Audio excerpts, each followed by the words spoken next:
Good afternoon. How are you? It is Friday, January 23rd. We're 23 days into the new year. Welcome, welcome, welcome. But we can't start this off until we bring the vibes in right. Like I said, feel free to all your opinions, but just listen carefully to the words we talk. Everything that I speak about is not only an importance to myself, but importance to the community. And I hope that you all take the time to listen and reside on what is being said today.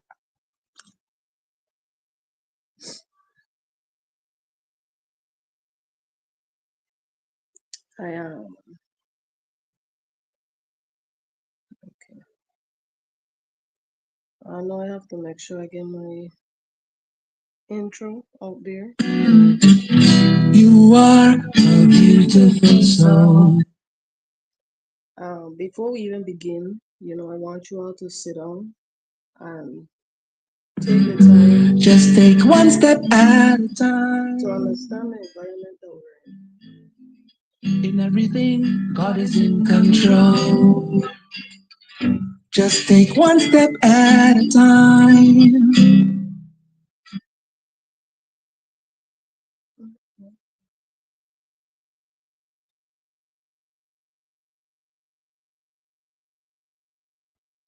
Oh, and the number you don't have to sell your soul for material gain.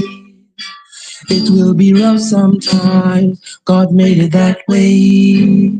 As a spiritual test for you to see if you will break. Just have some patience along the way. Keep it going to the top spiritually, you'll be growing up. By God, you were chosen to walk along that road. Keep it rising to the top, you are climbing up.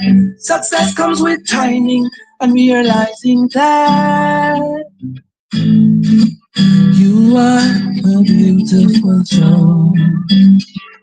Just take one step at a time. In everything, God is in control. Good afternoon, everybody. Um, Before we get into today's discussion, you already know we have to give out some announcements. Make sure you go and look out for Living Life Health Food over by Trailer Park Shanty in the parking lot right next to the stoplight. Amazing foods, amazing dishes, all vegan. And I feel like it's time that we start to worry about our bodies and start to make a change. I ain't jumped straight into the vegan boat yet, but I can say that I went a full month with nothing but fish and a little bit of chicken here and there. But I feel proud of myself because I want to get off of a red meat beat and at some point get off of meat, period. Meat and fish. I don't know how I'm gonna leave the seafood alone, but I feel like it's gonna be good for me, my children, our health. Especially with what the world is coming to and all that is being put into our produce and our meats and these different things like that. So if you do your research, you will understand what I'm talking about. But also, you already know tonight is poetry night over at Serenity's Nest. So make sure you come out and support. The young lady Shara, she's been doing her poetry and also is working on a book that she'll be releasing shortly. So I feel like as if we need to do better when it comes to supporting our own people and ensuring that we show them the same love that we wish to receive. So this is something that if you look on Facebook, you would notice they have different she has it up on her page, you know the poetry night. If anybody has her name, you could comment it, you could share it. You understand? But it's amazing. I've been to several of them, and I must say that it's not only a poetry night, but it's open mic. Open mic meaning that you can come and you can showcase your talent. You understand me? Whether you want to sing a song or you want to give a motivational speech, or you yourself is a poet and you never found the opportunity to say your work in front of a crowd, this is a perfect time and place to do so. Every Friday, doors open at 6 p.m. 6 p.m. until like 11, 12. Sometimes it's until, but I think tonight is until, I think it's until 11. But that's for tonight. So, like I said before, make sure I come out. Make sure I support. I'm tired of IO saying that IO is for the people, is for the people, is for the people. But when the people put themselves out there, we don't see no love. We don't see no, we don't see no care. We don't see nobody showing out the way that they're supposed to. So I'm just asking you, please jump up, come out, and show your love. You know. Also, let me before I go, poetry night at the Nest tomorrow night. Words, rhythm, and community under one roof. Join us for a night of spoken word, creativity, expression, and local pop up vendors. Come listen, share, shop, and feel. Also, if you're a vendor, know that the doors are open to you $40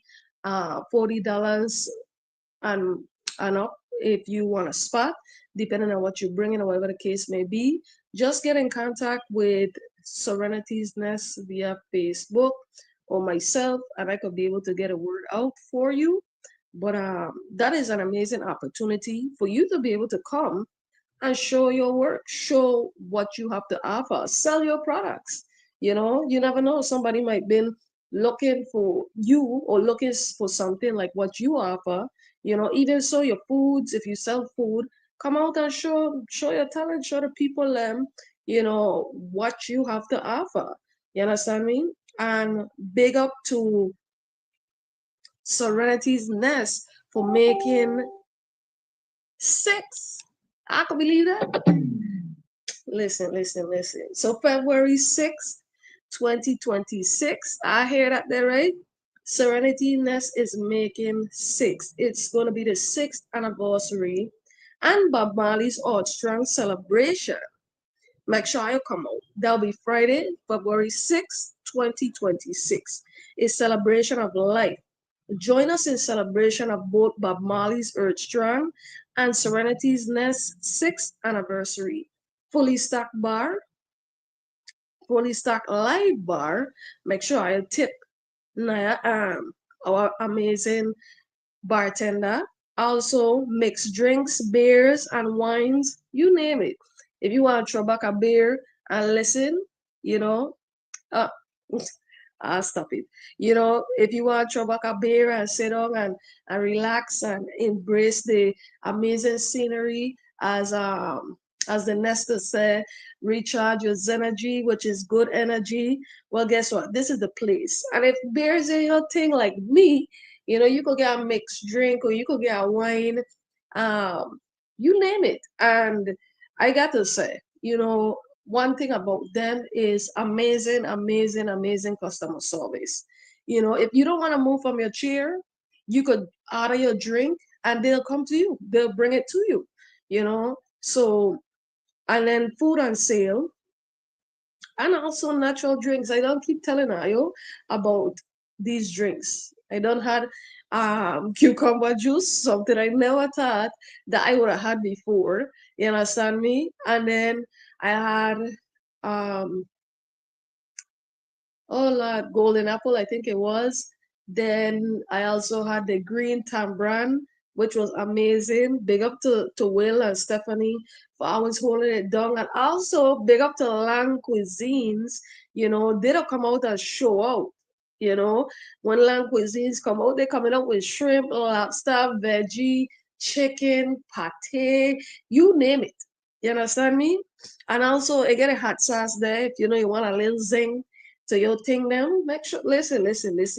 The vibes is nice, and you can ask for more because all when you come to Serenity's Nest, majority of the time, unless there's a concert going on, it is free to enter. All that we ask for is $5 donations. You can't expect to go to a place in such high standards with such amazing scenery that is safe and welcoming to you and your family. So if you can't find a babysitter, this is a place for you. You understand me? Imagine you usually have to pay for a babysitter just for you to go out and spend your night and have a date night or just have a night to relax. This is a place where your children could like run and play, meet new friends. You understand me? I'm speaking from experience. You understand me? The children participate more like karaoke night than the adults. You understand? So it's amazing for both the parents to get a little breather and for the children to just go and explore in an amazing territory that is not you don't have to be watching over your shoulder feeling no type of way. It is good vibes all the time, so like I said tonight, forward in a forward, you understand me, that is the open night poetry and pop-up vendors. Also, come out, give your own talent, showcase what you got. If you want to let the people hear your poetry, and I know rap is poetry too. So if you can rap, just I gonna ask. You know what? I'll keep my comments to myself. Come, express yourself and express yourself lively. You understand me? Get your exposure. Tell a friend to tell a friend to tell another friend to tell another friend to tell another friend. And next thing you know, you can be the headline at the next day. I they want to see such and such and such on the stage by Serenities. They had an open mic and this man went up and he went, ah. When I tell you, it'll have amazing artists that I never heard about. And when I hear about them from St. Thomas, you understand me? From East, West, Mid Island, I don't be like, oh, what? Where you come from? It's amazing to see the talent that is embedded in the Virgin Islands. So if you know that you have your talent, this is an amazing place and an amazing time to come out and show that. Let me show you the flyer so nobody can sit in and see it. You understand me? I'm gonna be sharing it on my page. Um, forward for forward. You understand? Chapter one, poetry and pop up, hosted by the one and only Shara. You understand? So you're gonna have a live podcast on deck, also open mic, local vendors, music, all at Serenity's Nest tonight, January 23rd. Let's start this new year different. Let's start this new year investing in ourselves, showcasing ourselves. You know, stop holding it in that copybook that catching dust in the corner. Life be known, life be hard. You'll be surprised at who you touch. You understand me? One more time for the one time. You don't know, Serenity's Nest 6th anniversary and Bob Marley's Art Strong celebration. February 6th, 2026. A celebration of life. Join us to celebrate both Bob Marley's Art Strong and Serenity Nest 6th anniversary. Fully stacked live bar, mixed drinks and beers. You understand me? Food on sale and natural drinks. Vendors welcome, $40 each. Also, music entertained by TBD. Big up by yourself. You understand me? I can't wait. Tonight, I'll be going out to the open mic night. Also, I'm going to be hosting a live interview with one of the vendors that is there, Miss Pat. She's amazing, amazing, amazing. And the thing about it is, me and her share our creativity in common. Miss Pat does, she does epoxy. And when I tell her, when I see what she'll bring to the table, it is amazing. She's about to do a restaurant tabletop. And when I tell her, yo, this is gonna be lit, I'm gonna go to that restaurant, to that bar, sit down, and wonder if they pay millions of dollars for somebody to put this tabletop on. I need to come out and see our locals before they reach to the point where you can't even get in contact with them, where you can't even touch them, where $500 turns into 5,000 or 500,000. I'll do to their creativity. You understand me? Next, I just want to big up myself. You say, why? I see my smile get bigger. Stop playing with it. Well, I just recently published two new books, Ayo. I've been telling I for so long that I walk in on these things, and I took my time because once you're a writer like me, perfection is key, and I still feel as if it ain't as perfect as I want it to be, but I'm gonna wait until I get my author's copies and I'm gonna judge it from there. But one of my books is a self-help devotional journal called Words of Power. You understand me? And this one resided with me and so many others. And also by the last open mic, I shared with them a few of my poems that I have placed inside of my books. So I'm gonna show you the cover photo for my book. Matter of fact, we gonna show you the cover photo. We gonna go all the way to Amazon.com. You understand me? And I gonna show you my books them and display around with you. So I have been on a journey with myself, with my talent. I know I see me, I feel so amazed to be in the daily news on a regular basis due to my opinion, due to my thoughts. You understand me? Due to the fact that I care for the community in a way that I do. You understand? And I don't just speak just to speak. I speak because these are things that people wish to say. People been chatting in the back saying, but never had the cojones to go out and actually put it out there. And when I'm done writing about it, I don't just leave it there. I look into what can I do, who can I speak to that can actually affect these different articles and these different concerns that I and the people of the Virgin Islands have. Also, before we go on to Amazon, I gotta big up my data. Let me go. Give me 1 second. Don't go nowhere. You understand? While I got, what you could do is share your life. You understand me?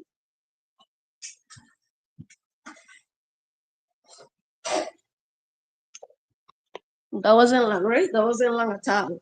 But big up to my daughter. You understand me? Alyssa Tiniqua Tyson. She just made the honor roll over at Clara Marco Elementary School. I just want to big her up. We bigged her up on that day. She had her different balloons, her gifts, and everything like that. But she worked really hard. And after everything that they have been going through, losing their father, having a traumatic situation with her sister and all those different stuff like that. She did amazing. And also my youngest daughter, even though she didn't make it onto the even though she didn't make it onto the on a role, due to the fact that she suffered from brain a traumatic brain injury, I feel she's doing amazing. She is up there. She was right there. She was like, I think her average was like a 88, something like that. There, she was right there to make it in on a roll. And to see that she went through all of that stress from going to the States, dealing with the doctors, having to think if she was going to go to surgery or not, having a brain bleed, her brain swelling, her head hurting, loss of vision in certain ways and certain farms, her balance, all these different stuff. We still got to go back again just to see how amazing she was doing, the fact that she continued and never stopped, the fact that she tried to hold on to being regular and staying regular, it amazed me so much that I got her some balloons too. And I got her a gift, and I made sure to take it to her class and tell her, you know, I just want you to know, even though you don't have it on a paper and it don't sit on a roll, I wanted to congratulate you for all that you have done. You understand me? Because I'm proud of you. You didn't just lay down and make it an excuse. You kept going. And that's just to show me that my children take up from me and from what I do in life. I suffer from grand mal epileptic seizures along with other health conditions, and I don't let it make me or break me. I just keep going and going and going and going. I've been a mother, I've stayed in that motherly position. I've lost friends, and I don't even know what to tell you. At 30 years old, I came to realize that you are your own friend. You understand me? You have to be your own friend. You could have acquaintances and all these different things, but in reality, unless these people truly love you as brothers or sisters, it's not going to work. And even so, in those moments, they change. And it's okay because as you grow in life, you shut off what is no longer growing with you, or you're going to stay stagnant with them.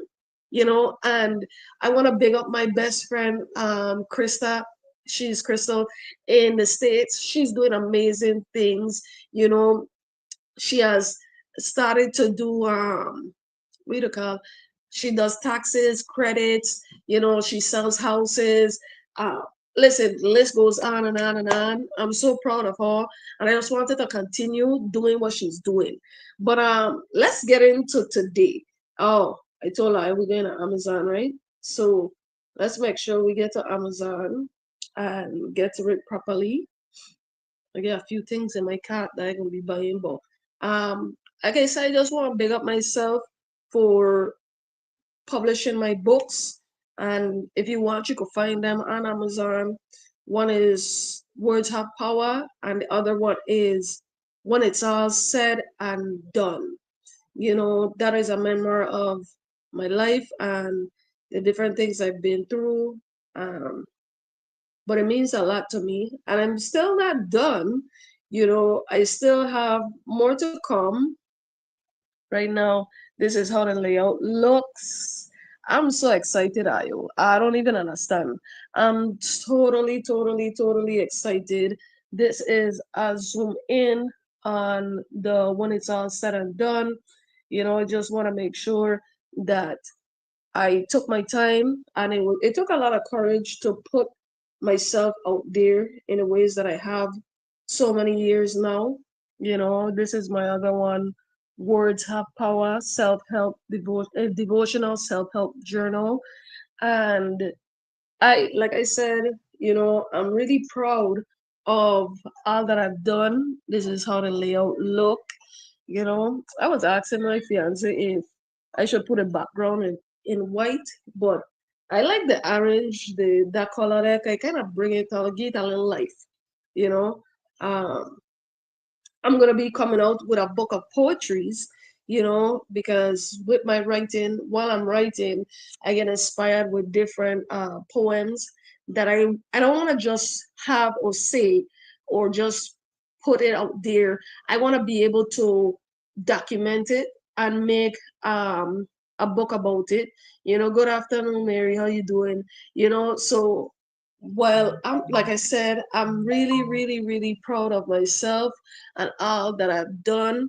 Being able to publish my books. I did an ebook for each one of them. I did a paperback. I did a hardback. And let me tell you, ain't no easy trade. when you're an actor, you understand me? It has just begun, but that's just a little bit about me and what it is I have to offer. You could go now, you don't have to wait for me, but I'm gonna be doing a book release. You understand me? And I'm gonna have the I rhythm to open it out and to give me like my intro. Listen, we did a practice session, and when I add up my books them and I have a good amount to do a book release, it's gonna be amazing because the especially for Words Have Power, with their drums, the traditional drums and everything, with them entangled with my words and the power behind of why I did what I did, I felt like as if we met and we crossed paths for a reason. So I just cannot wait for that moment to be able to do so. Good afternoon, cousin. What's up with you? Big up to Malik, Nakeem Williams. You understand me? Make sure I remember tonight is open mic over at Serenity's Nest. And also February 6th, 2026 is the 6th anniversary of Serenity's Nest. But all of that aside, let's get into the topic today because I see it has caused a lot of controversy. We have one side and we get the next side, and that's okay. It is all right. It is supposed to be like that because with opinions and facts and other opinions, we all get to come together and cultivate an actual solution or have a conversation to draw attention. So I'll just say before I begin, I have a message for victims of whatever crimes, victims that has suffered from the hands of any inmates or whatever. Before I begin my before we begin this conversation, because I feel it's necessary to let you all to know that I reside with you and I understand and I sympathize with you. But at the same token, you know, I have to speak up in the ways that I do. And being a victim of rape and molestation, gun violence, you name it, I understand full heartedly. You wanted to just go underneath the jail and never come back out, But the reality behind of it is, they're human beings. The system was put in place to rehabilitate and release, in hopes that they change. And if they don't, guess what? They're going to go right back in again. But that doesn't mean that they have to be in an inhumane environment or treated less than. Also, we have to note that not everybody that is incarcerated is violent or a murderer or a rapist. You understand me? Everybody that is incarcerated is not guilty. You understand me? So these are things that we have to put into our minds. I understand that there are so many people that have fell victim to individuals who have been arrested and is in the correctional facilities, but just put your emotions aside for 1 second and think logically. But before I do begin, I just wanted to, I wrote out a statement just so that you guys could understand that I care. Good afternoon, and I just want you all to know that I understand.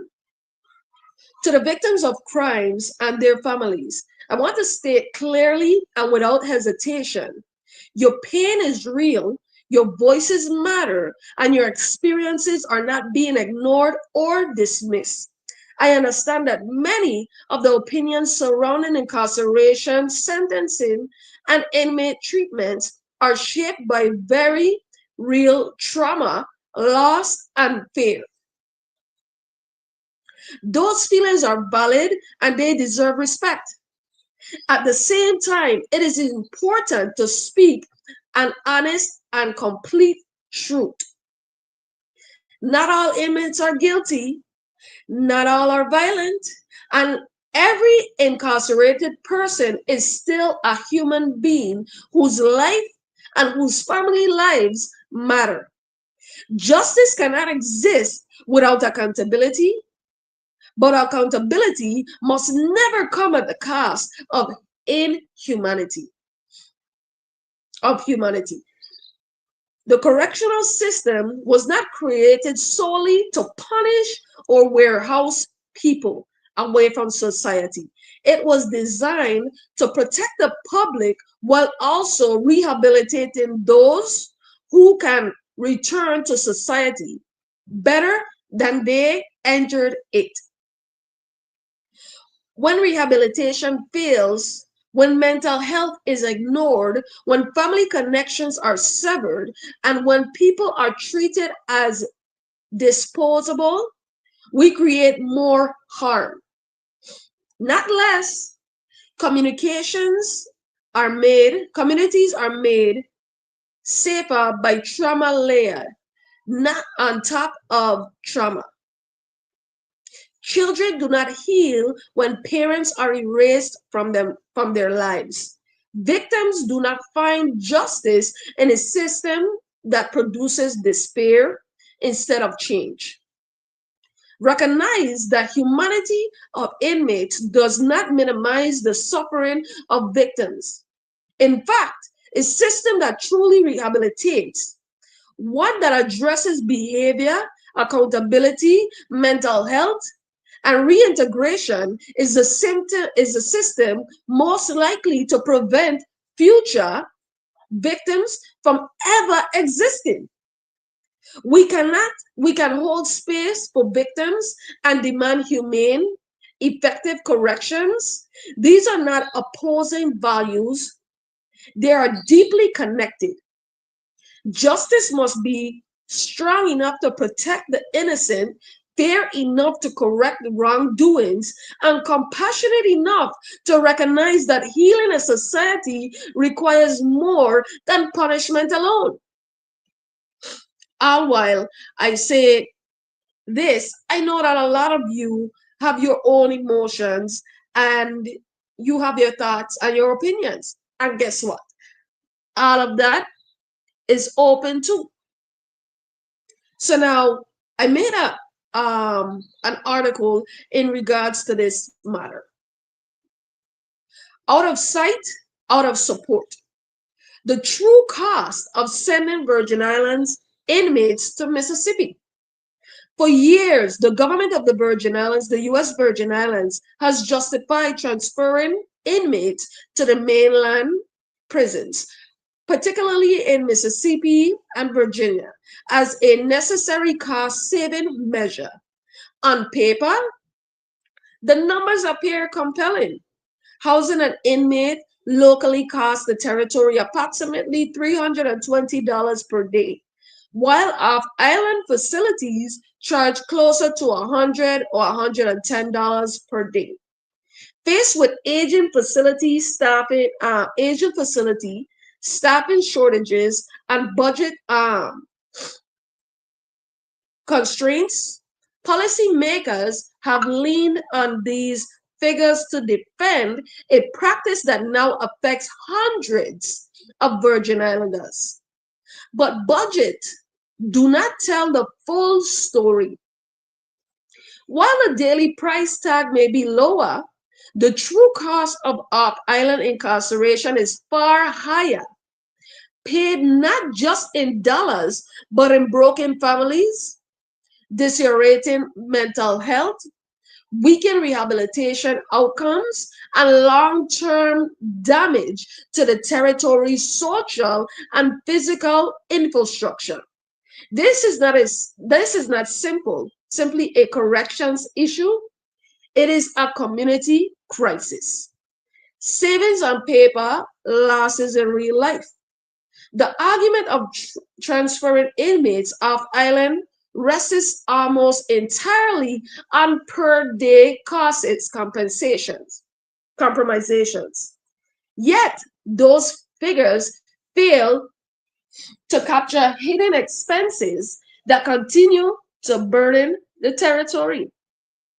Even when inmates are housed in Mississippi or other states, the Virgin Islands still remains financially responsible for transportation and escort costs, medical and mental health care, administrative oversight, corrections officers overtime, including double time pay during off island escorts. When these expenses are added up, the projected savings strikes considerably. More importantly, none of these calculations account for the costs imposed on families, costs that are shifted quietly onto households already under strain. A mother in St. Croix cannot easily visit a son in prison over 1,000 miles away. A child in St. Thomas cannot afford multiple flights, hotels, and missed school days to see a parent. For many families, visitation becomes impossible. Phone calls are limited, and emotional bonds, bless me, erode. The territory may save dollars, but families pay in isolation, grief, and silence. Now, before I continue, I just want to say, I want to point on to the facts. They tell you about the cost of the beds. They tell you, oh, we paying $320 for an inmate bed here in the Virgin Islands. And over there is only $100. It's only $120. But then they're not telling you about the actual cost of transporting them. Do you think these planes come freely? No, no, no, no, no, no. You have to pay. They have to pay. Each inmate that they send, they pay. And the funniest thing is, why are we sending individuals away that have little to no time? It costs more to send a person that has a year, 2 years, 5 years away to the States, because when they're finished with their time, they have to pay for them to be returned. When there's so many people that have life here in our facilities.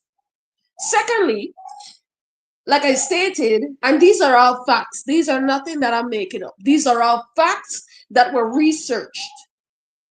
All while you have to pay $320 and only 100 in the States. In the States, the Virgin Islands is still obligated and responsible for paying for their mental health, their medical, their food. So you tell me, between transportation, I don't know how much a plane car is, healthcare. I don't know that when you watch them hospital bill, your item to bounce back and say thank God for MAP. Mental health, even though many of us need it and we don't go for it, when you get a therapist check, when you get a bill for the therapist, it's like, whoa, whoa, whoa, whoa. I could stay with my little anger issues, I don't need to pay because I get more angry watching this bill than sitting in there telling you my business. We just have to take and look at reality, people. Let's continue. Children left behind. Research consistently shows that children of incarcerated parents face higher risk of emotional trauma, academic struggles, anxiety, and behavioral issues. When incarceration happens for far from home, these effects intensifies. For Virgin Islands families, off-island incarceration often means years without in-person contact, loss of parental guidance and emotional support, increased financial strain, and single parent households. Children grow up without birthdays, graduations, or everyday moments that anchor family life. Yet, these are losses no spreadsheets can measure. Yet, their long term impact on educational outcomes, mental health, and community stability is profound. Why should children suffer for decisions they had no hand in making? Mental health, despair, and deterioration. Distance also takes a severe toll on inmates themselves. Being incarcerated far from home, from one's home, culture, support system increases feelings of abandonment, depression, and hopelessness. National correctional studies show that isolation and lack of family contact are significant risk factors for mental health deterioration, substance relapse, self harm and suicidal ideation, behavioral regression within prison systems. Virgin Islanders transferred to the mainland prisons often report feeling invisible, lost in facilities where cultural understanding is limited, and oversight from home is minimal. Advocates have raised concerns about poor treatment, neglect, and exposure to more violent prison environments, particularly in southern states with long-standing correctional system challenges. When rehabilitation collapses, recidivism rises. And when recidivism rises, the territory pays again, financially and socially. Discrimination and disconnection. Many Virgin Islanders housed in the mainland facilities report being treated differently because of where they came from, viewed as outsiders, isolated from peer support, and overlooked within systems already stretched thin. Unlike states that can maintain regular oversight of contracted facilities, the Virgin Islands has limited capacity to monitor daily conditions thousands of miles away. Families are often left in the dark, informed after transfers occur, with little recourse, or explanation. This lack of transparency raises serious questions. Who decides which inmates are transferred? Why are families not consistently notified in advance? What mechanism exists to protect inmates' rights once they leave the territory? A missed opportunity at home? Each year, the Virgin Islands spends millions of dollars housing inmates off island. That same funding is reinvested locally. If reinvested locally, could have been used to build or refurbish modern correctional facilities, expand mental health and substance abuse treatment programs, create jobs for Virgin Islanders, improve rehabilitation and re-entry services, strengthen public safety and long-term outcomes. Across the United States, the estimated cost to build a new correctional bed ranges from 100,000 to 250,000 over time. The funds spent to the mainland prisons could have significantly modernized the territory's correctional infrastructure, reducing overcrowding, improving safety, and keeping families connected. Instead, the money leaves the territory.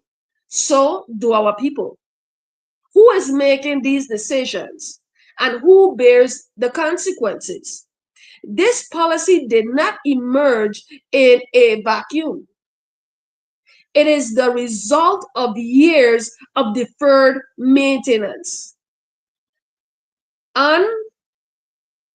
undeserved investments, and short term budgeting decisions that prioritize immediate savings over long term solutions. But the consequences are not shared equally. They fall hardest on children growing up without parents, families forced to grieve loved ones who are still alive, communities weakened by cycles of trauma and reincarceration, a territory that continues to outsource its problems instead of fixing them. Why should our infrastructure suffer because we refuse to invest in it? Why should our families pay the price for administrative convenience? Why are we exporting our responsibilities instead of confronting it? A call for accountability and humanity. Physical responsibility matters, but true responsibility weighs both cost and consequences. The people housed in Mississippi are not line items. They are Virgin Islanders, sons, daughters, parents, and future neighbors. Their rehabilitation, mental health, and connection to home directly affects the safety and well being of this territory. Saving money cannot come at the expense of humanity. If the Virgin Islands is serious about justice, rehabilitation, and community stability, then it must confront the uncomfortable truth. Out of state incarceration may be cheaper today, but it costs us far more tomorrow. Like I said before, take notes, listen, and listen carefully. All whilst I understand that you are all upset due to the fact that some may be victims, some may be families, and their controversy between the two. At the end of the day, we need to understand that human is human. Virgin Islanders is Virgin Islanders. Could you imagine falling short and ended up incarcerated for non-violent acts and being shipped off to some place that you don't know or nobody knows you and being treated inhumanely, fed disgustingly, ripped away from your family? So please, please, please, please, please sit and think. And another issue, I'm gonna just let that sink in. That's probably what they're doing too. You understand me? Look, I have another issue, that I don't care how nobody feels. This is my opinion. These are my thoughts and opinions. Me, Tiniqua, Latisha, the Altair knows. And this is in regards to fentanyl. Yeah, yeah, yeah. So we have this thing where we putting it out there so that um we have organizations and funding and we making sure we pull awareness out in the territory and all these different things. But before I begin the article, I just want to say we have a bigger problem in the Virgin Islands. And that problem is gun violence. Victims of gun violence do not make the decision to walk in front of a gun. Our whilst fentanyl users, they make the decision to pop a pill or two pill or three pill so they can go maybe when they see that there's a possibility that when they do pop a pill, it could be a pill that is synthetic and they can die. Maybe then we will have a decrease in users. But let's get in deep down into this because I felt like as if this is just showing that we don't care about what's really going on. And when I say we, I mean our government do not care about what's taking place in the Virgin Islands. You want to tell me about fentanyl, but you can't tell me, but we can't make no kind of changes when it comes to gun violence or seeing and overseeing how these guns are being brought into the territory. Stop playing with me. Stop playing with me. I don't like it like that. You want to know the reality behind of it? If you a Virgin Islander and we as Virgin Islanders keep killing ourselves, killing each other, that leaves room for the territory to be filled with outsiders. Outsiders who have saved their entire life to come and live in a paradise that you were born in, that will pay millions of dollars for a house overseeing the waters, them beautiful waters. That will pay top dollar for condominiums built like in Kennedy, in Watergot, huh? Red brick, that's showing you the beaches nice and beautiful that can wake up and watch the sunrise come up over the waters.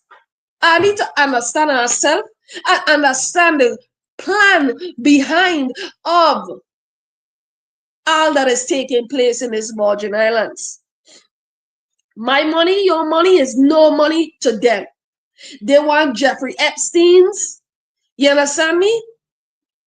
They want Peter and Paul who work all their life, save up all their money to come here and invest in their pockets and into the island because it's giving them more than we could ever offer them. In reality, we're not supposed to give them anything. They're supposed to give us. Where is our 40 acres and our mule? Huh?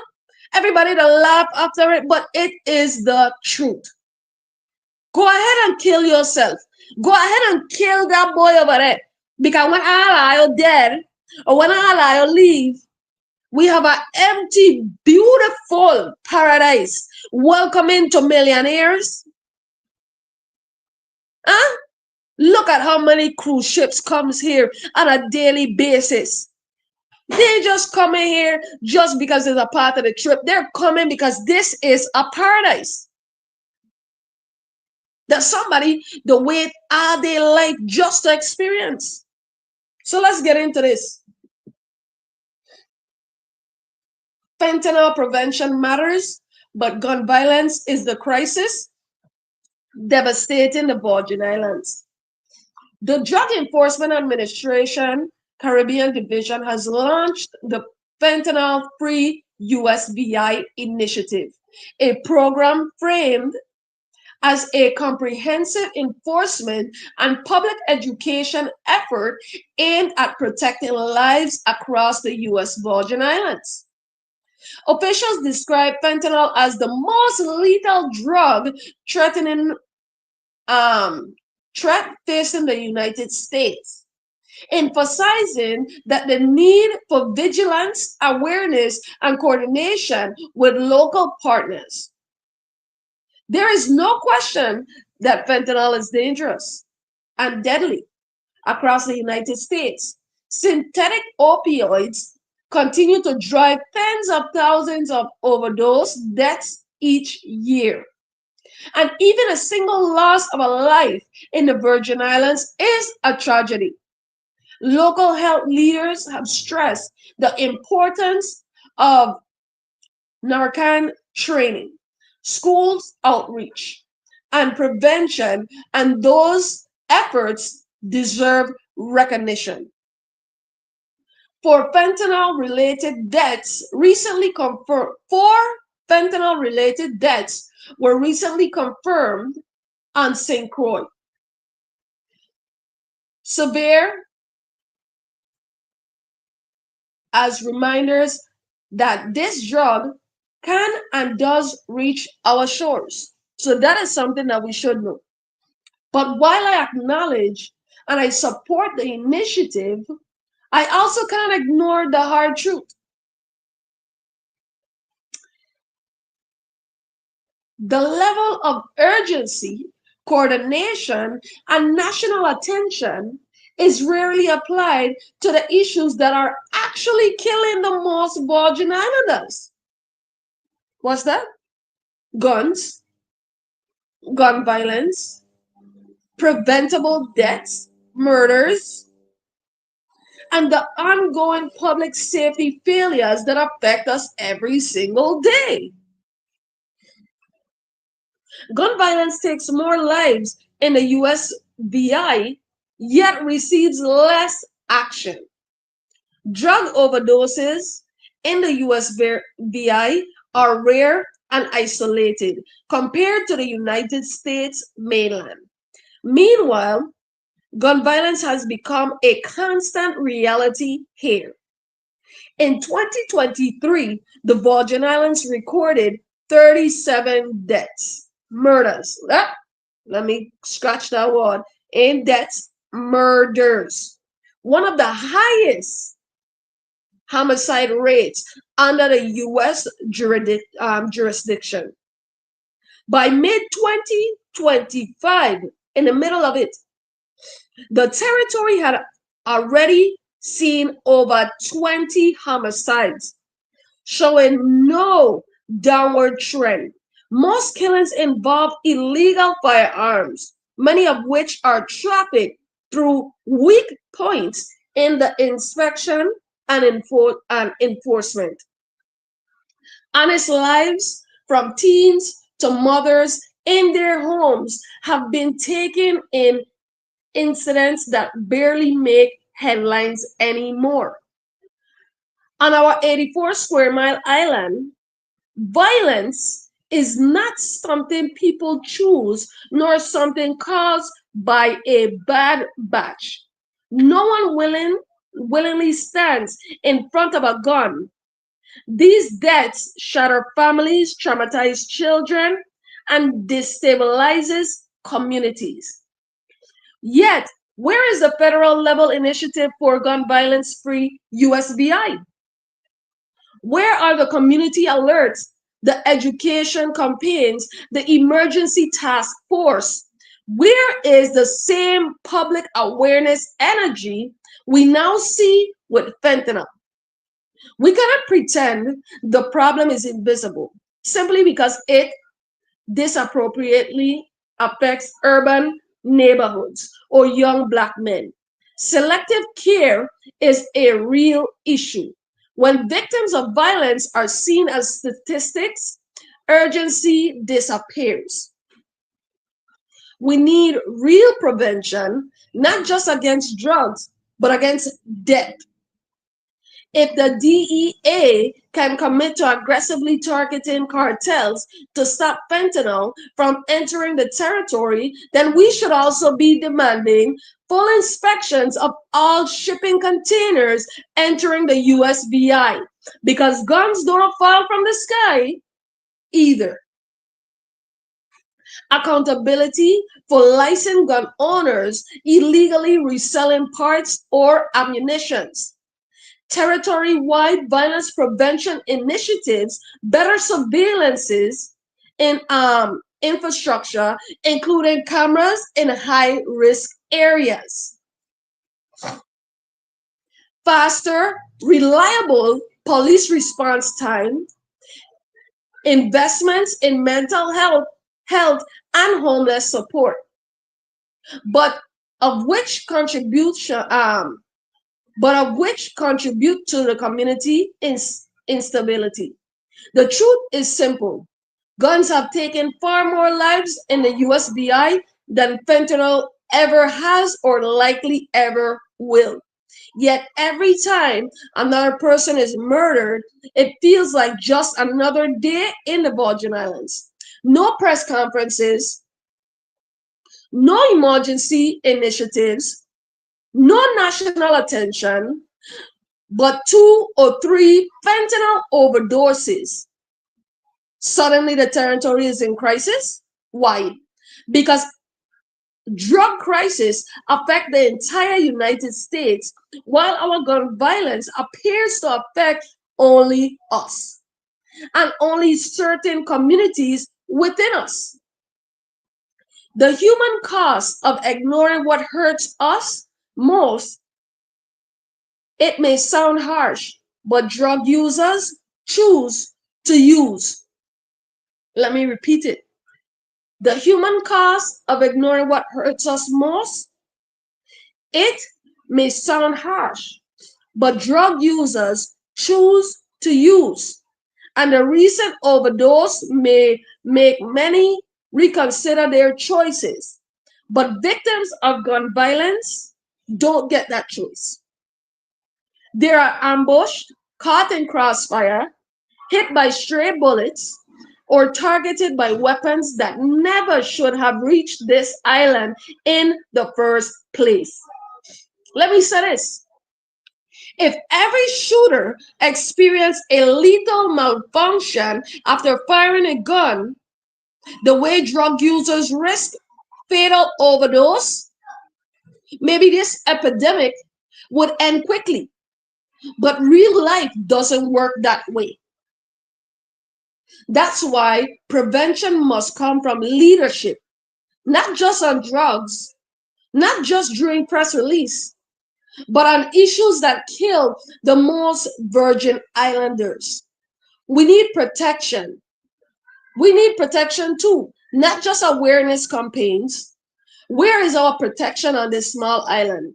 Where is our awareness about dangers we live with every day? Where is the urgency when mothers are burying their children? Fentanyl deserves attention, but gun violence deserves action. And the growing number of homeless and mentally unstable individuals deserve compassionate intervention for their safety and ours. The community does not need selective care, it needs holistic care. It needs balanced priorities. It needs protection that matches the reality we live in, not the reality of the mainland. Because if we don't address the issue, that takes the Virgin Islands lives every day, every week. The crisis only spreads, and one day it may affect those who believe they are safe from it. So, just like I said before, it might hurt your heart to hear, but fentanyl overdose our drug users choose to use, our gun violence victims don't have a choice at all. So please make sure that you all take initiative into what really matters, into what really affects the people of the Virgin Islands, you know? And I made sure that I spoke about this because it not only affected me mentally, physically, but also emotionally, spiritually, you name it. Because out of 4 deaths due to overdose, due to a choice that was made, we have a national crisis now. But do we have over in a year over 30 something, 40 something murders? Just the other day, 3 individuals were found shot dead by the dump. You don't hear it going national. That's three in one same spot. Right before the year began, a young lady was killed. A young man was shot. And right after that, somebody else was shot. and the year had not yet begun. And then when the year begins, the year, it is 23 days into 2026. And if we're supposed to count the amount of murders that has already taken place, we would be in shock. We are a brave set of people, but your braveness is going to continue to cause us to be looked over. Hello.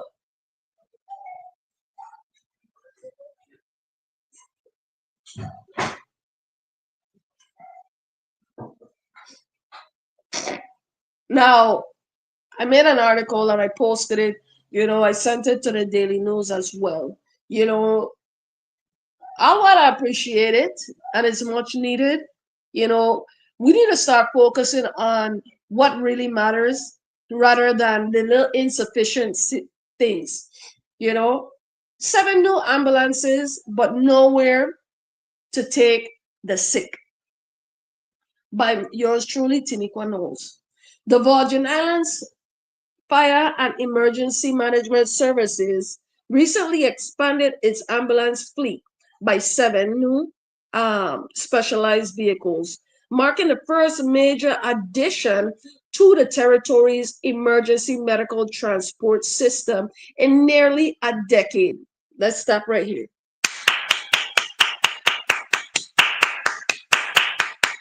Much needed, but guess what? The ambulances were formally presented and blessed during a ceremony on Friday, a moment many described as historic and long overdue.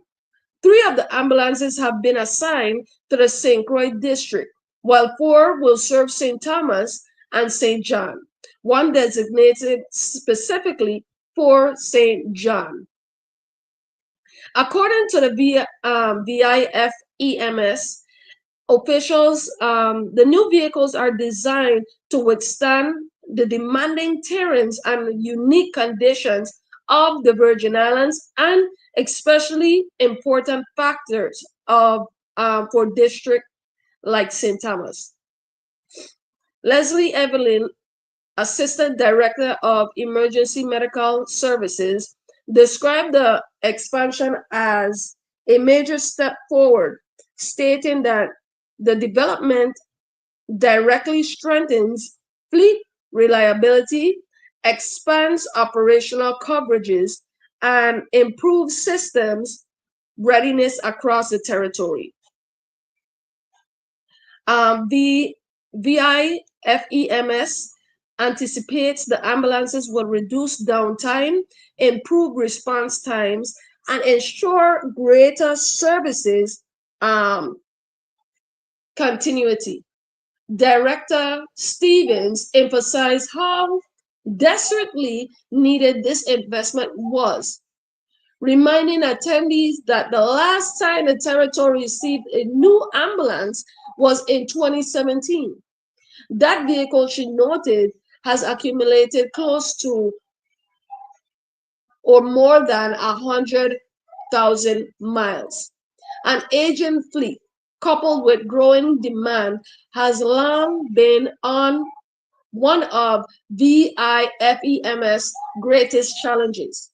Despite these limitations, Stevens reaffirmed the agency's commitment to the territory, stating that they has a responsibility and a duty to take care of the people when they're sick and get them to the hospital when there is an emergency. Lieutenant Governor Tregenza Roach echoed those sentiments, calling the ambulances an important component of the territory's broader healthcare system. Governor Albert Bryant Jr. also hailed the moment as progress, recalling tragic instances where patients died due to delayed ambulance response time, not because of emergency personnel, but because there were simply too many calls and not enough ambulances. The governor expressed hope that these vehicles would reduce such occurrences.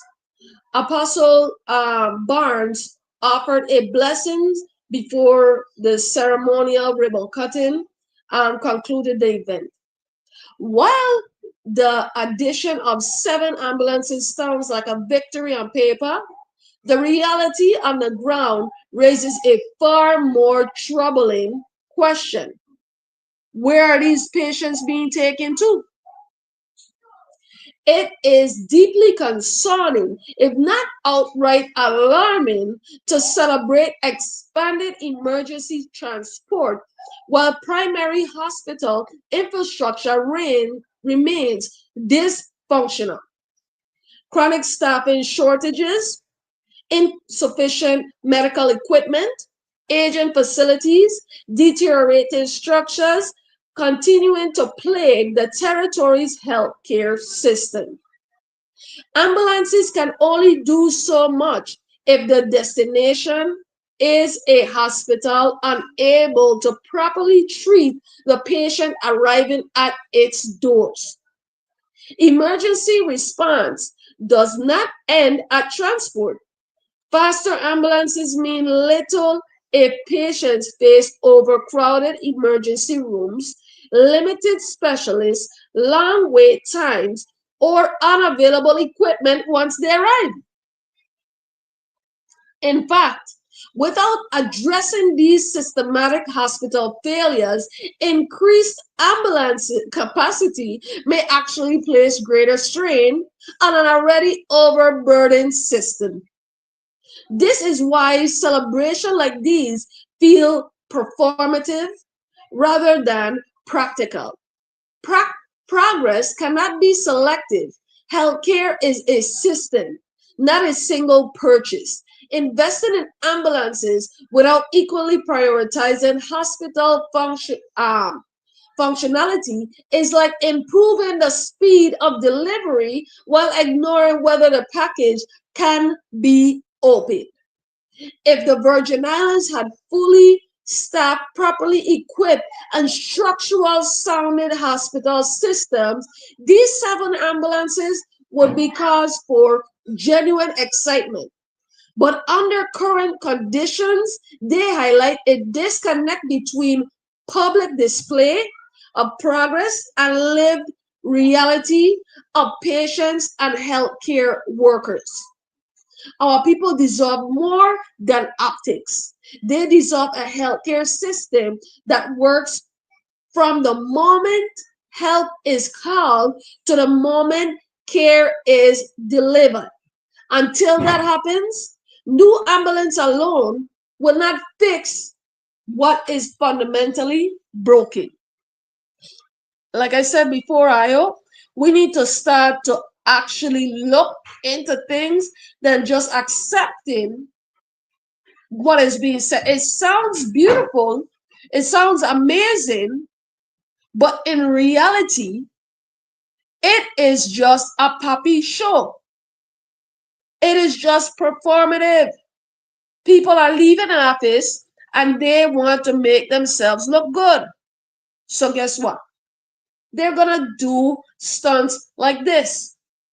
Ah, well, I appreciate it. Much needed, of course. Nobody is going to take that away from the Virgin Islands. We needed new ambulances. The the crew needed those vehicles. But what's gonna happen when you have 5 or 6 ambulances reaching when different stages of emergencies to a hospital, to a module, an outdated module that is incapable of handling such a strain. We just saw, let me see, we just saw that the hospital employees themselves came out and spoke about the fact that they are tired. They are tired of working in a facility that has nothing to offer its patients. And they're getting frustrated because the people are getting frustrated and the people are taking it out on them. Now, let me read this one, healthcare versus infrastructure. This one is in regards to Senator Fonseca, and him coming up and stating that we needed to take 500,000 from what was being given to WAPA. Let's just make this so clear. WAPA is a private entity that continues to deteriorate due to the lack of accountability, due to the fact that nobody is maintaining anything, due to the fact that nobody has went in there and audited them in regards to the millions of dollars in overcharge, in help from the Senate. Must I continue? Why are we giving into WAPA? I understand that we need our power and all these different things, but healthcare is one of the biggest factors. At some point, we're going to have to say, let WAPA figure it out, because every month they get money from us, the people of the Virgin Islands. Bring them in, make them testify, hold them accountable, or we're going to just continue cycling the same type of behavior. That is why these different entities, these different businesses do as they please, because the lenience that is given to them, it makes and it brings a bigger question: who is benefiting? Because it's not me, it's not you. We all have to pay our dues, or else we're gonna be in darkness. So now everybody want to make it a problem because the senator stood up and is asking for them to redirect 500,000 from what is being sent to WAPA. Well, let me just put this out here so that you all could be a little more educated in regards to why the hospital is the way that it is. Healthcare versus infrastructure. The unspoken crisis affecting both St. Croix and St. Thomas. During Monday's legislation session, Senator Ray Fonseca anticipated amendment to Bill number 360210, proposing that $500,000 be redirected from WAPA's streetlight allocation to purchase a new mammogram machine for the Snyder Regional Medical Center. Never came to the floor. His proposal was his proposal was response to the mammogram machine being out of service, causing a backlog of women waiting for routine breast cancer screenings. But the urgency of this delay extends beyond St. Thomas.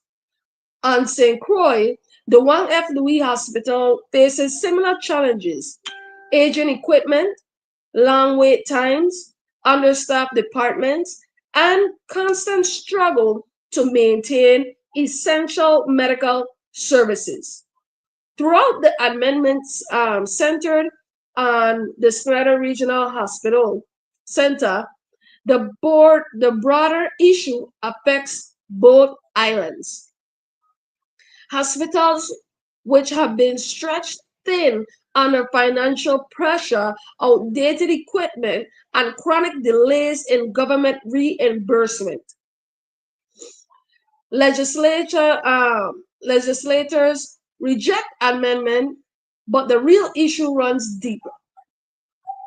Senator Noble Francis, Kirk Viale, and Marvin Blyden strongly objected to Fonseca's last-minute attempt to modify the bill. The argument focused on process and accountability. The amendment was called an ambush in the night. Lawmakers said funding for streetlights had been carefully researched. Snyder Regional Hospital has not submitted required financial reports after previous appropriations. Hospital reportedly requests emergency funding without showing improvements. These concerns are legitimate, but they tell only part of the story. The MAP crisis, the problem no one wants to say aloud. While lawmakers criticize the hospitals for insufficiency or poor reportings, it is impossible to ignore the major factor crippling both Wang Lui Hospital and Snyder Regional Medical Center, long delays in payments from Medical Assistance Program MAP. A large percentage of Virgin Islands residents depend on MAP insurance. When reimbursement takes months or even years to arrive, hospitals cannot maintain equipment, they cannot hire enough staff, they cannot keep up with supply costs, they cannot balance their budgets or plan long term. No hospitals can operate effectively, efficiently when it is owed millions in insurance reimbursements. To blame Wang Lui Hospital or Snyder Medical Regional Center alone is misleading and ignores the structural failures that put them in this position. If delays continue, what happens next? Should hospital begin rejecting MAP patients the ways that many dental offices already do? Of course not, because the hospitals are not the only facilities that cannot, hospitals are one of the only facilities that cannot turn people away. The real question becomes, how can lawmakers demand accountability from hospitals while failing to fix the reimbursement system that keeps them financially paralyzed? Two islands, one struggling healthcare system, while a mammogram machine issue directly affects St. Thomas, the larger problem mirrors those of the Wang Lui Hospital and St. Croix. At the Snyder Regional Medical Center in St. Thomas, critical imaging machines breaking down, backlogs in routine cancer screenings, delay in repairs and purchasing replacement equipment, staffing shortages in emergency and specialty services. At Wang Lui Hospital in St. Croix, chronic understaffing, overcrowded emergency rooms, equipment shortages caused by inconsistent funding, ongoing construction and temporary service disruptions. Both hospitals operate in crisis mode. Both depend heavily on MAP reimbursements, and both are struggling because the system designed to fund them has not kept pace with patients' needs. It is not a St. Thomas problem. It is not a St. Croix problem. It is a Virgin Islands problem. Infrastructure failures don't happen overnight. Neither does hospitals decline. The street light issue proves how long the territory allows problems to linger, acting before acting. Darkness on our roads did not occur this year. It has been building for years. Likewise, the struggles at the Snyder Regional Medical Center and the Wang Lui Hospital did not begin with one broken machine or one missing financial report. These problems are results of long-term underfunding, delayed government decision, inadequate oversight, reimbursement failures, lack of proactive planning. The legislature should not be forced to choose between healthcare and infrastructure. Both are essential to the public safety and quality of life. A path forward, accountability on both sides to prevent situations like this from repeating. Leaders must take a dual approach.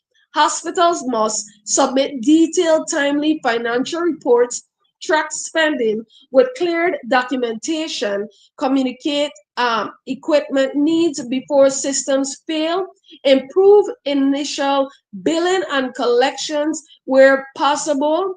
The government must fix first MAP reimbursement delays, provide predictable, stable funding to hospitals, plan long term for both healthcare and infrastructure needs, stop treating essential services as last minute emergencies until both responsibilities are met.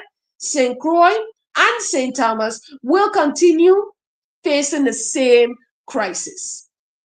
Broken equipment, delayed care, emergency appropriation, and frustrated lawmakers. We cannot be forced to choose between life and health. Senate, Senator Fonseca's amendment may not have been passed, and perhaps the process wasn't perfect, but the urgency behind his request cannot be dismissed.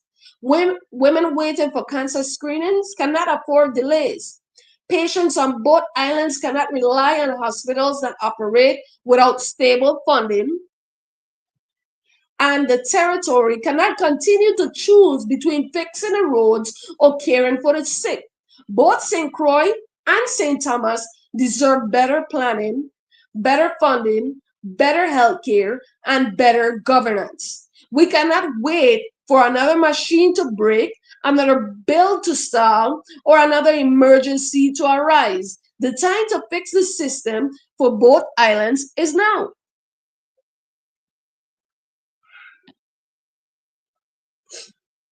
This is something that I really and truly want you all to take the moment to understand, you know, and I really and truly just have to say this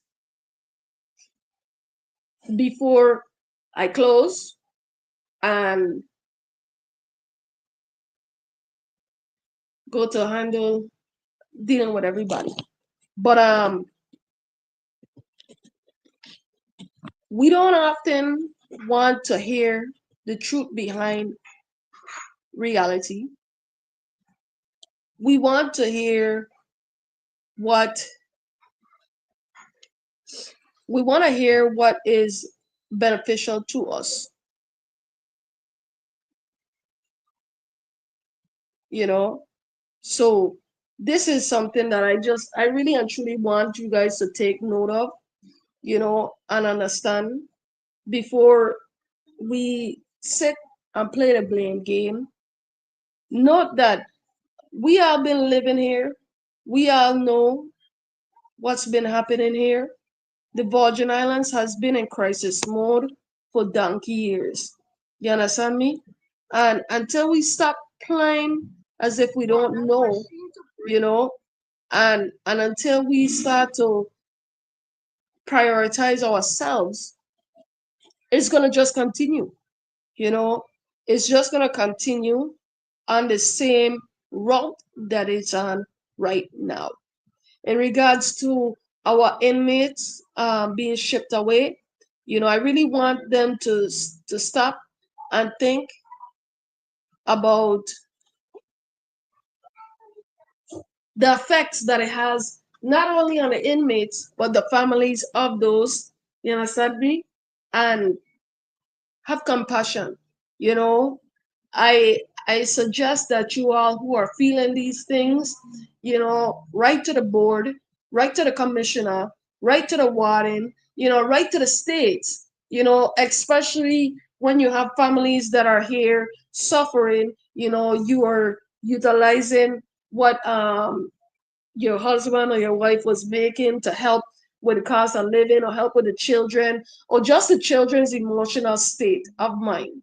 You know, Mothers, fathers, sisters, brothers, all come together. And I'm planning to do a petition and more than likely a rally in regards to these matters, not just this with the inmates, but something on a wider scale.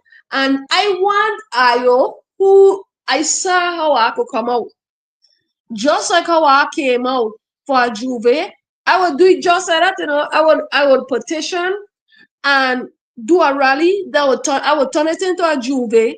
That all you gotta do is come out, walk up and shake your sign. You understand me? While we demand what is owed to us. Let us stop accepting the bare minimum.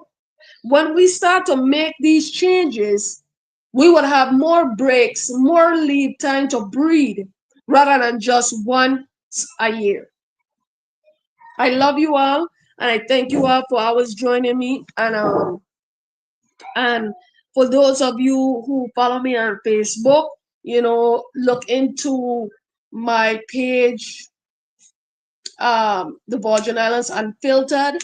Also, I'll be opening my own business shortly, probably the beginning of next month or before that. But it's gonna be targeting, the same things that I do as far as community outreach, dealing with um, reports and all these different stuff.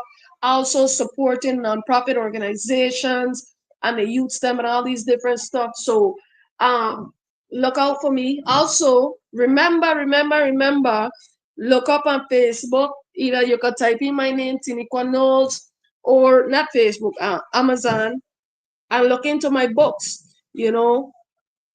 I have just published two new books. One is a devotional self-help journal called Words of Power, and another one called another book which is a memoir novel. It's called When It's All Said and Done, and it takes you from the beginning of where I was to where I'm currently at. You know, giving insight of my life and the love and different stuff in between it. You know, but I'm gonna be having shortly when I do get my author copies. I'm gonna be having a book release, and I'm gonna be giving you the insight on that. But until then, make sure you come out tonight, 6 p.m. over at Serenity's Nest. It's open mic night. Forward. You understand me? It's gonna be a live podcast along with poetry and along with poetry and being able to come out and speak your mind. If you have your different, what is a motivational speech, a poem, and I said rap is poetry too. So if you want to rap and show them what you have going on, by all means do so. I'm looking up myself right now on Amazon to show you all what's out there. Currently I have my self-help journal. This one is Words of Power. I have one for those of you who are not mostly into, like, if you don't want to be into all the spirituality and stuff like that. I have two of them, but I really reside with my devotional self-help journal because it really takes you on a journey. I also have my other books. Uh, this good girl meets trap boy. I'm gonna be working on, since I just got these published, my words of power and my other one, when it's all said and done, I'm gonna begin working on book two for Good Girl Meets Trap Boy and Polly is a Word. And I have another one that I'm working on. That one I've been working on for quite some time is a, a female cartel book by any means.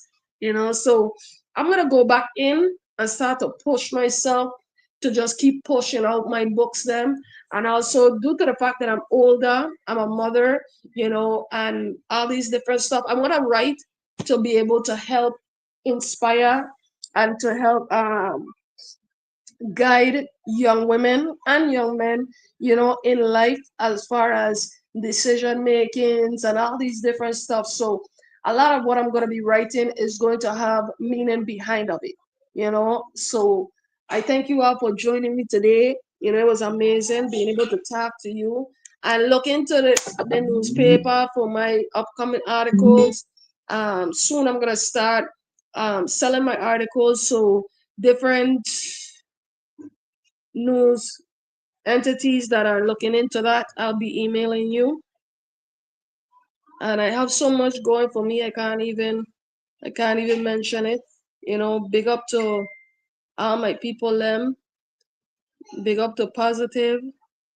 And I just wanted to say this, I hear me say all the time that this is a person who contributed to our territory, our communities, our children, and I have high hopes, and I believe in them greatly. So whatever journey that he chooses to take, I support wholeheartedly.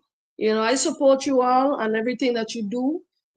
I just ask that when you step up into office to go and to represent the people of the Virgin Islands, no matter who you are, you do so for the people. You know, not for yourself, not for the comfort of it or nothing like that. Do so for the people because we deserve better. And times has just continued to get harder and harder, and it's just getting to the point where it feels as if there's no it feels as if there's no safety net for anybody in the Virgin Islands, and we shouldn't have to leave our home to find better. Better should be here. This is paradise. We need to make paradise back into paradise and start to treat it as that. I read in Yucca just the other day, if we knew where we came from, we would have appreciated what we have right now even more. You know, I don't make we pick up some torches, because that gonna be the next step when frustration just continue building. Love you all. Have a blessed day.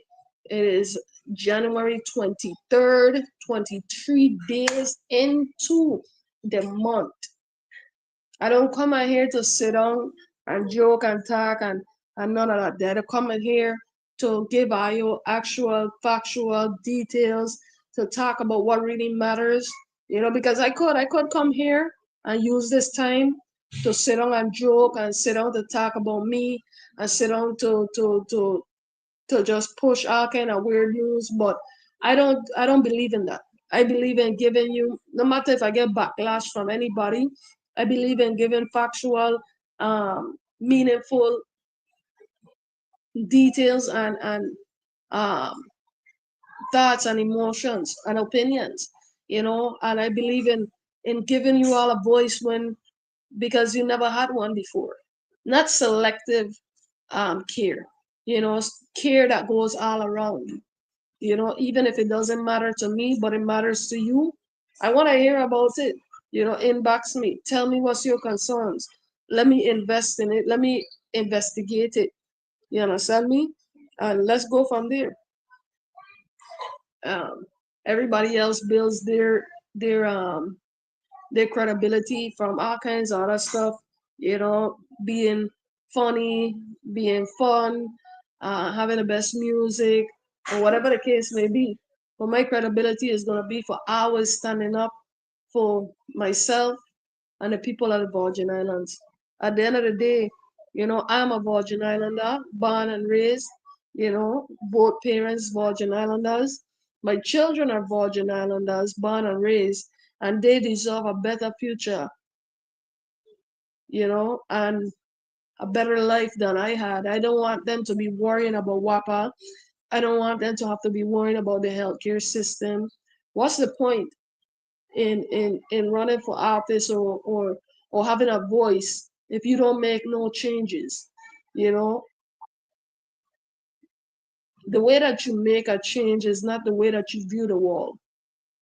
It's the way that you live in it. You know, the actions that you actually utilize. You know, and doing things just for show, doing things just to say, for people to see, that is not making change. That is to make yourself feel good. If you have to show the wall, that means there is something that you're trying to make up for. What I do for my community, I make sure I do it, and I do it in that moment. You understand me? I make sure that even if I do show it, is to show that we are here. You know, I love Ayo. I wish Ayo all the best. Big up to my mother, big up to my father, big up to my sisters, my brothers. Oh, big up to Janaya Leo. If you all look for her on Facebook, she has $100 bring a friend initiative. So she has different she does hair and stuff like that there. You could contact her via Facebook and stuff and be able to get your hair done. Valentine's Day coming up, people. Valentine's Slay season.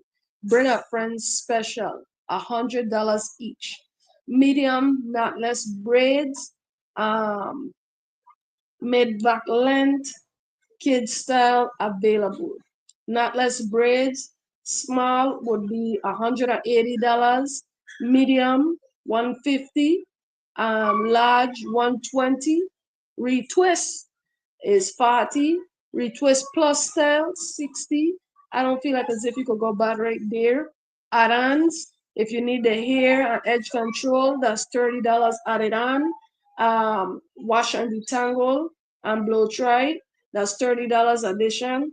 And also not clean or detangled, additional 30. Booking information would be Janaya Leo, Facebook, Instagram, and even so, if you cannot find her, you come to me, Tiniqua Knowles, and you ask me, and I'll get you into them. Before we leave, big up, big up, big up, big up to Serenities. We have tonight open mic. Also, February 6th, it is Serenity's 6th anniversary. You understand me? Doors open at 6 p.m. Musical entertainment by TBF, food and drinks on sale, fully stocked live bar, mixed drinks, beers, wine, you name it. A celebration of life. Come out and support and celebrate both Bob Marley's Art Strong and Serenity's Nest 6th anniversary. Big up, big up, big up. Here is a flyer. So if you see it on Facebook, make sure you go and you look it up and you look up on it. I appreciate Ayo. Have a blessed, blessed day. Let's leave the studio with some light. You are a beautiful soul. Just take one step at a time. In everything, God is in control. Just take one step at a time. You don't have to sell your soul for material gain. It will be rough sometimes. God made it that way. As a spiritual test for you to see if you will break. Just have some patience along the way. Keep it going to the top spiritually, you'll be growing up. By God, you were chosen to walk along that road. Keep it rising to the top, you are climbing up. Success comes with timing and realizing that you are a beautiful soul. Just take one step at a time. In everything, God is in control. Just take one step at a time. The race is not for the swift. The mistake is when you rush in. This creates bad business and destroy relationships. Have patience and discipline with a whole bunch of love in it. The race is not for the swift. The mistake is when you rush in. It creates bad business and destroy relationships. Have patience and discipline with a whole bunch of peace in it. You are a beautiful soul. Just take one step at a time. Hey, step in everything, God is in control. God is in control. Just take one step at a time. Step one, sing boy, sing why, sing why, sing why, sing why.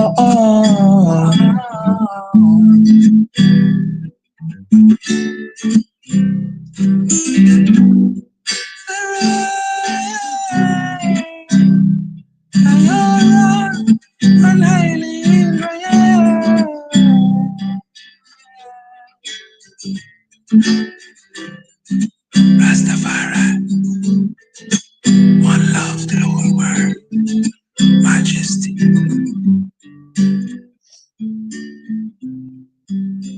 Yes, yes, yes, people. See you guys next week. See you guys next week. I love you. I love you again. This is your host, Taniqua Knowles. You're listening to, you was listening to Dream Catchers VI. Big up yourself, Serenity's Nest. Big up yourself, DTF Printing. Big up yourself, Royal Team Studio. Big up yourself, Living Life Health Food. Big up yourself, the Ninja P, the one and only Butters DJ in WSTX. Boop, boop, boop, boop, boop. I already know. I already know what time it is. You understand me? Love always. Big up Josh. Big up the whole station. You understand me? We are locked in. You understand? Coming every Friday to be able to hear events happening in the Virgin Islands, to hear effective news and opinions. Listen, you understand me? This is just going to continue to grow. All opinions matter. When I get into the studios, I want to hear Ayo calling, and guess what? Ayo better start calling because when I come with them gifts, it gonna be first caller, second caller, ring, ring, ring. You gonna win, you gonna win, you gonna win. And I know I exclusion. I love free thing. I don't make personally through epoxy and stuff like that. I don't make different smoking trays. I don't make all type of different stuff. So you name it. I also have my new books coming out. I'm gonna be giving away a few of my new books to special callers. The first place I giving away anything to is at church. And the reason for that is because it resonates with a young lady that I met. She's an amazing, amazing singer. And my spirit said when I do publish and I read and I get my first copy, well, my second one, because the first one going to me, I'm taking it to church and I'm handing it to her. You understand me? She'll get a beautiful gift bag and all of that there. But make sure I stay tuned, because I'm gonna be having free giveaways, and DTF Printing Direct to Film is going to be giving away gonna be giving me some merchandise for my show Dream Catchers VI. So if you're a loyal listener and you want a part of me and your counter and a shot, listen. Make sure you listen, make sure you call, make sure you follow instructions. Even though I know that's hard for majority, I have to do. My favorite color is turquoise and light green. One of my first giveaways gonna be to see who listening, who remember, and who know what my favorite color is. And my favorite symbol, everybody should already know, is dream catchers. Why? Because it catches the bad dreams, let out the new dreams, allows us to dream big and manifest your dreams into reality. Yours truly, Tiniqua Knowles. Hey, questions about your host. I'm an author, radio host, advocate for the people, reporter, journalist, mother of five. Huh? Hey, I ain't getting out no more because you say that's too much to call my brain, boss. Hey, how am I supposed to remember all of that? After six or more books, mother of five, four of my own, and my beautiful stepson, radio host, advocate for the people of the Virgin Islands, people of sexual assault, gun violence, the youths of the Virgin Islands. Huh? Hey, blessings, Ayo. Love, Ayo. See Ayo next week. Oh, or see Ayo over Serenities at 6 p.m. for open mic. I might go up there tonight. You never know. It depends on how I feel and tell them children to behave and maybe I'll stay, But I tell them when I leave, it's not a punishment to me, it's a punishment to Io. Last week, I left early, even though I wanted to stay with every fiber in my body. I left, and I'm going to be doing a live interview on my Facebook page with an amazing entrepreneur, CIO. Then